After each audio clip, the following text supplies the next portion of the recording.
मेरे हृदय आंगन में विराजमान मेरे आराध्य सदगुरुदेव जी, मेरे व्यक्तित्व के पोषक, मेरे गुरुजन संत समाज, सत्संग प्रेमी सज्जनों, भक्तिमय माँ, आज भारतीय संस्कृति का महापर्व दिन है जिसको मकर संक्रांति कहते हैं। मकर संक्रांति में तिल, गुड़, खिचड़ी और पापड़ खाने की भी प्रथा है, खाने की भी प्रथा है और दान देने की भी प्रथा है।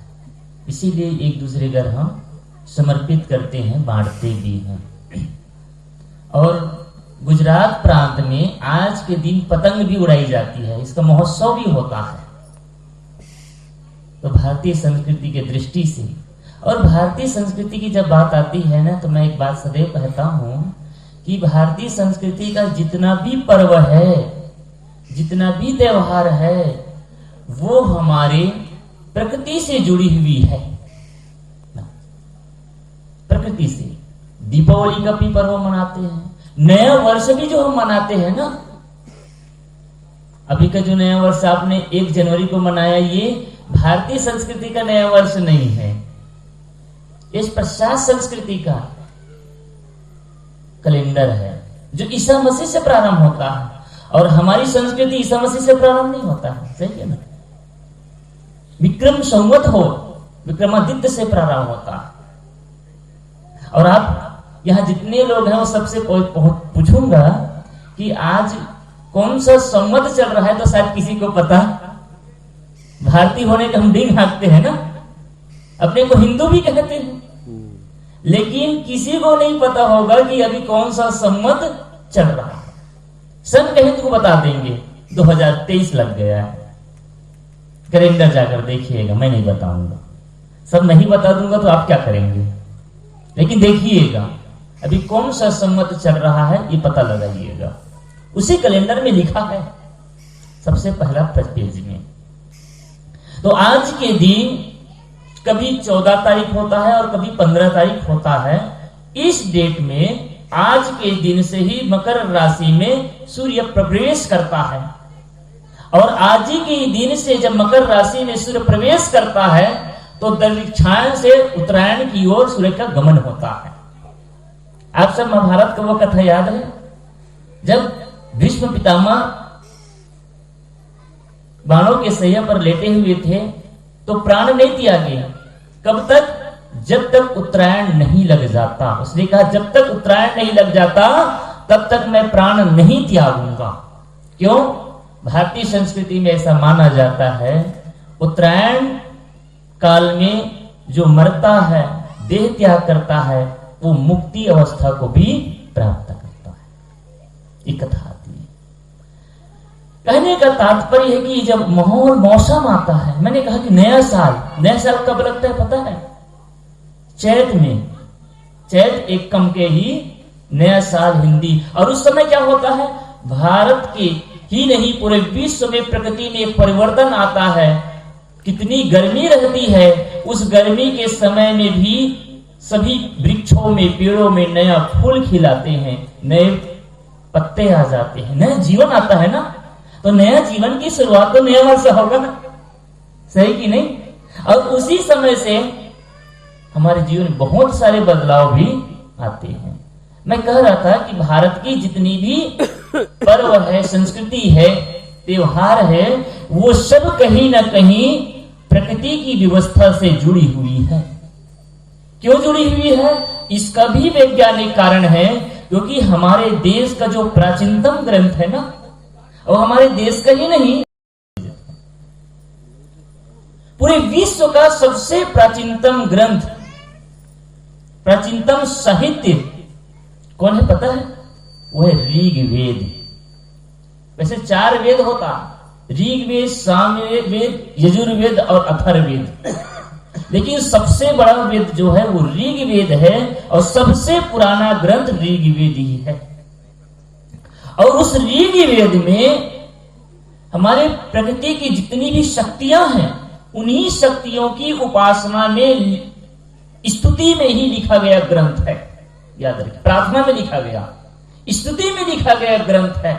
आप बोलेंगे जी कि उसमें किसकी स्तुति की गई है? तो आज जिसकी स्तुति आप करते हैं ना, श्री रामचंद्र जी की, श्री कृष्ण जी की, माँ दुर्गा की, हनुमान जी की, इस किसी का नाम उस वेद में नहीं है। उसमें भी क्या है? तो उसमें 33 देवता का नाम है। उसमें 33 देवता, और देवता कौन है? तो जो प्राकृतिक शक्तियां हैं, सर्वप्रथम देवता सूर्य को माना गया है। सबसे प्रथम देवता कौन है? ये सूर्य है। इस सूर्य की उपासना में से सबसे ज्यादा श्लोक रचा गया है। और जो प्रसिद्ध मंत्र है ना, जिसको आप गायत्री मंत्र कहते हैं, ओम भूर्भुवः स्वः स्वतुर्वरेण्यं भर्गो दिवसे धीमहि धियो यो न प्रचोदयात्। ये मंत्र बहुत प्रसिद्ध है, आप सब पता है कहां का है? ये वही ऋग्वेद का है। और उसी में विश्वामित्र जी हैं, सवेरे के समय जब उठते हैं तो कहते हैं, जब सूर्योदय जब होता है ना सवेरे के समय, जो लालिमा दिखती है उसी लालिमा को ही सविता कहा जाता है। याद रखिए, उसी सूर्य का एक नाम है सविता। सवेरे का सूरज का नाम, अलग अलग टाइम का अलग अलग नाम है। तो उसी सविता को देख करके विश्वामित्र जी ने ये श्लोक स्फुरित हुआ उसके हृदय से, क्या? तस्वतुर्वरेण्यम। उसमें गायत्री मंत्र में ओम भूर्भुवः स्वः नहीं लिखा गया है। इसको बाद में कुछ विद्वानों ने जोड़ा है, लेकिन मूल श्लोक क्या है? तस्वतुर्वरेण्यम। तस् नाम उस सविता को वर्ण करने योग्य है, जो धारण करने योग्य है, ध्यान धारण करने योग्य है, जो मेरे मन और बुद्धि को प्रेरित करता है। इसका अर्थ होता है, क्योंकि हम सवेरे उठते हैं, ताजा होते हैं, तो वो जो किरण पड़ती है, वो प्रकाश जब पड़ता है, मुझे शक्ति मिलती है, मेरी चेतना जागृत होती है, तो मेरा हृदय और मन को प्रेरित करने वाला वो है। और ये यथार्थ है। अगर 1 सेकेंड के लिए भी अगर इस धरती से तापमान खत्म हो जाए, सूरज की गर्मी खत्म हो जाए, तो बताइए धरती शमशान हो जाएगा ना। उसके होने से हमारी जिंदगी है, कितना महत्वपूर्ण है। तो उसी को देख करके हमारे ऋषियों ने उसकी उपासना की, और उसका जो समुच्चय है वो अग्नि है। उसी अग्नि को साक्षी मान करके उन्होंने ऋग्वेद की रचना की, और उसी का प्रथम मंत्र है अग्नि मिले पुरोहिता। अग्नि मिले, अग्नि की उपासना की गई। देखिए, जो जिसका इष्ट होता है ना, वो उससे प्रारंभ भी करता है अपना ग्रंथ। गोस्वामी जी ने जब अपना ग्रंथ की रचना किया तो सबसे प्रथम उन्होंने राम की उपासना में लिखा और गुरु की उपासना में लिखा। 2 चौपाई ज्यादा मिलता है। गोस्वामी जी ने जब भी अपने चौपाई प्रारंभ की, जितने भी कांड का, तो गुरु की उपासना में, गुरु की स्तुति में उन्होंने लिखा, और राम की उपासना में राम की, क्योंकि उनके उपास्य कौन है? गुरु और राम। लेकिन हमारे ऋग्वेद के जो ऋषि हैं वो किसके उपासक थे? तो इंद्र के उपासक थे, अग्नि की उपासक। इंद्र मतलब कौन? वो जो आप वेदों में पढ़ते या पुराणों में पढ़ते हैं ना, लंपट जिसको, और जो नाच गान करते, वो इंद्र नहीं, वो पुराणों का इंद्र है। इंद्र तो वो सूर्य भगवान है, उसी को इंद्र भी कहते हैं, और उसी की उपासना में सारे मंत्र लिखे गए हैं। ऐसे ही महात्मा बुद्ध जो हुए हैं, उनका एक बहुत ही सुंदर प्यारा पुस्तक है, वो है धम्मपदम। और उस धम्मपदम में उन्होंने शुरुआत कहां से करी? तो उन्होंने अपनी उपासना का प्रारंभ किया मन से, क्योंकि वो मन को हम श्रेष्ठ मानते हैं। उन्होंने आत्मा को विशेष रूप से स्वीकार नहीं किया, मन के लिए ही ज्यादा बात की। इसलिए उन्होंने कहा मनोपुगमा मनोश्रेष्ठा मनोमया मन शास्त्रे प्रदुष्टेन भासति व करोति व। ये मन जो है वो पूर्वगामी है, आगे आगे ही चलता रहता है। और गुरु और कबीर ने जब अपनी बात प्रारंभ की बीजक के माध्यम से, तो उसका उपास्य कौन है जानते हैं? प्रभु। हम प्रभु मानते हैं, और गुरु और कबीर ने भी कहा प्रभु है, परमात्मा है, ईश्वर है, स्वामी है, मालिक है। उन्होंने किसी जगह खंडन नहीं किया कि नहीं है, बस समझने की बात है। गुरु और कबीर ने कहा जो मेरा परमात्मा है, मेरा राम है, वो बाहर नहीं है, हृदय में है, बस इतना ही अंतर है। कई लोग कभी कभी कहते हैं भाई बाहर के लोग कि ये कबीरपंथी लोग तो ईश्वर परमात्मा कुछ मानते नहीं है, ये गलत है, ऐसी सोचते वो भी गलत है। कबीरपंथी भी ईश्वर मानते हैं, भगवान मानते हैं, परमात्मा मानते हैं, लेकिन उस परमात्मा को कण कण में नहीं मानते हैं, घट घट में।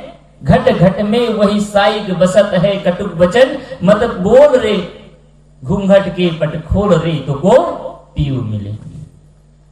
तो परमात्मा कहां बसता, आप सब अनुभव भी तो करते होंगे। गीता में, उपनिषद में तो यही संदेश दिया है, जो ये परमात्मा है ये हृदय गुफा में निवास करता है, यहां है वो परमात्मा। और इसी को गुरु और कबीर ने बताया। तो मैं कह रहा था कि गुरु और कबीर ने अपने बीजक में प्रारंभ किया तो पहला शब्द में लिख दिया अंतर ज्योति शब्द एक नारी। अंतर में, अंतर नाम इस शरीर के अंदर में एक ज्ञान ज्योति है, और उसी ज्ञान ज्योति को क्या कहते हैं, राम कहते हैं, परमात्मा कहते हैं, भगवान कहते हैं। तो फिर करना क्या है कि परमात्मा हम खुद हैं, इसका मतलब हाँ सब परमात्मा है। तो करना क्या है, उस परम तत्व को जानना है और जान करके जागना है। दो काम करना है। हम सोए हुए हैं ना, गोस्वामी जी ने तो भी कहा है, मोह निशा सब सो अनहारा। हम सारे संसार के लोग मोह की निद्रा में सोए हुए हैं, बस जागना है। और जो जाग जाता है वही परमात्मा को जान भी जाता है। सोया हुआ आदमी कभी परम तत्व को जान नहीं पाता। इसलिए जो जिसका इष्ट होता है वो उसकी उपासना का प्रारंभ करता है।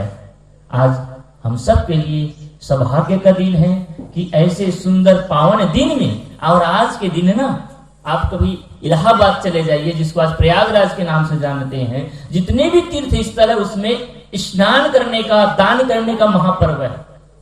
ठीक है कि नहीं? और आप सब दान करेंगे आज? घबराना मत भाई। अरे आपका कोई एक कोई एकड़ खेत नहीं मांगने वाले हैं, कोई सोना चांदी नहीं मांगने वाले हैं। दान करिए, यहां दान की बात कर रहा हूं। तो क्या दान करें? आप अपने अंदर की जो बुराई है ना उसका दान कर दीजिएगा, बड़ा सुख होगा, बड़ा पवित्र जीवन हो जाएगा। आज एक स्नान करने का दिन, तो शरीर को ही स्नान थोड़ी ना कराना है, मन को ही स्नान करना है, किससे ज्ञान से स्नान कर ले। और दान किसका करना है, तो धन का ही दान न करें, बल्कि आपके बुरे विचारों का दान कर लीजिए, तो सच में मुक्ति तो मिल ही गई ना। ये प्रतीक है। शरीर को स्नान कराने का मतलब है कि शरीर के साथ साथ तुम्हारा मन भी स्नान करे। इस शरीर तो गंगा में पावन होता है, लेकिन मन जो है ज्ञान रूपी गंगा से पावन हो जाता है। और दान करते हैं तो दान का धर्म मिलता है, पुण्य मिलता है, लेकिन जब बुरे विचारों का दान करते हैं तो सच्चे अर्थ में हमें मुक्ति और शांति भी मिल जाती है। तो सुंदर पावन है। और हमारे श्रीमान लाला राम जी ने ऐसे सुंदर समय में, और आज उनके घर में दो और खुशी की बात। पहला, छठी का प्रोग्राम, वैसे कल मनाएंगे लेकिन उसी के उपलक्ष्य में एक कार्यक्रम रखा। और दूसरा, उन्होंने अपने लिए मकान बनाए हैं, घर निर्माण किए हैं। तो इस दो कारण को, इस सब को, इस संगम है, देखिए इसी को बोलते हैं संगम, त्रिवेणी संगम, ज्ञान का संगम, छठी का संगम, गृह प्रवेश का संगम। और इसी का माध्यम से आप सबको यहाँ आने का अवसर मिला और सत्संग का भी लाभ मिला। तो आइए कुछ देर कुछ ज्ञान की चर्चा करें, कुछ व्यवहार की मैं बात करूंगा और कुछ सूत्रों पर चर्चा करूंगा। थोड़े थोड़े हम विचार करने का प्रयास करें, और निश्चित है अगर इसको हम अपने जीवन में धारण करते हैं तो हम पहले से बेहतर होंगे। अच्छे हैं, ऐसा नहीं है कि हम अच्छे नहीं हैं। कुछ लोग बोलते हैं कि आज का जमाना बहुत बुरा है, मुझे तो नहीं लगता, अच्छा है ना। अरे आज के जमाना में कहीं बीच बाजार में और पूरे परिवार के बीच में किसी स्त्री को नंगी तो नहीं करी जाती ना। कोई पापात्मा करता होगा, बात अलग है, कोई दुराचारी है जो करता होगा वो अलग है, लेकिन पिता, पुत्र, भाई और पूरे परिवार के बीच में किसी स्त्री को नग्न तो नहीं किया जाता ना। द्वापर में हुआ था, महाभारत में हुआ था ना। एक गर्भवती स्त्री को घर से निकाल दिया गया था, बिना बताए जंगल छोड़ दिया गया था। आज तो ऐसा नहीं होता ना, समाज में होने भी तो नहीं देता ना। त्रेता काल में हुआ था, रामायण काल में बहुत सारे ऐसे उदाहरण मिल जाएंगे। जो नहीं होना था वो हो जाया करते थे, उस समय की बात थी। आज अगर हम सब दृष्टि से देखें तो आज हम सच में कलयुग में जी रहे हैं। और कलयुग का अर्थ क्या होता है पता है? कल नाम कारखाना, मशीन के युग में हम जी रहे हैं। कितना सुंदर हमारे महापुरुषों ने कलयुग नाम रखा। और आज सच में हम मशीन से ही जी रहे हैं। देखिए हम बोल रहे हैं ना, तो मशीन के माध्यम से ही बोल रहे हैं। हर के हाथ में मोबाइल रूपी मशीन है, कलम है, कल इसी को कल कहते हैं, कल नाम कल पुर्जा मशीन। तो मशीन के युग में जी रहे हैं और कितना सुंदर जीवन जी रहे हैं। इसलिए मेरी मान्यता है ये है कि आज अच्छाई ज्यादा है, बुराई ज्यादा नहीं है, अच्छाई ज्यादा है। देखने की नजरिया हो जाए।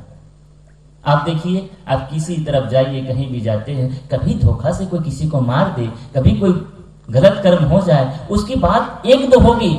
आपके गांव इतना बड़ा है, कौन सा पाप रोज होता है? नहीं होता ना।